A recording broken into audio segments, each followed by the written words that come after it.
Hello అండి. చాలా gap తర్వాత అయితే లంచ్ వీడియో పెడుతున్నానండి నేను. చాలామంది అడుగుతున్నారు వీడియో పెట్టండి మేడం అనేసి. సో, ఈరోజొచ్చేసి ఫస్ట్ అవిసె పొడి వేసుకున్నాను. అండ్ వచ్చేసి బీరకాయ చేశానండి పాలు పోసి.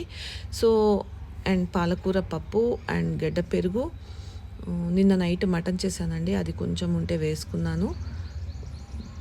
బాయిల్డ్ ఎగ్ అండ్ చల్లమిర్చి, అప్పడము, రైస్ అండ్ రైస్‌లోకి నెయ్యి. నెయ్యి అయితే లేకుండా మనకి లంచ్ కంప్లీట్ కాదు కదా! సో, నెయ్యి వేసుకున్నాను. చూసారు కదండీ! నా లంచ్ అయితే ఇలా అయింది. మీరు లంచ్‌కి ఏం ప్రిపేర్ చేసుకున్నారో కామెంట్ సెక్షన్‌లో చెప్పండి. అండ్ చాలామంది అయితే వీడియోస్ పెట్టట్లేదు మేడం అని అడుగుతున్నారు. నేను కొంచెం బిజీగా ఉండడం వల్ల వీడియోస్ అయితే చేయలేకపోతున్నాను. ఇంక నుంచి రెగ్యులర్‌గా అయితే పెడతానండి. కుకింగ్ వీడియోస్ కూడా పెట్టమని అడుగుతున్నారు. బట్ నా ఒక్కదానికి వీడియో చేసుకోవడం కొంచెం కష్టమవుతుంది. అందుకే కుకింగ్ వీడియోస్ పెట్టట్లేదు. బట్ ట్రై చేస్తానండి పెట్టడానికి. Thanks for watching.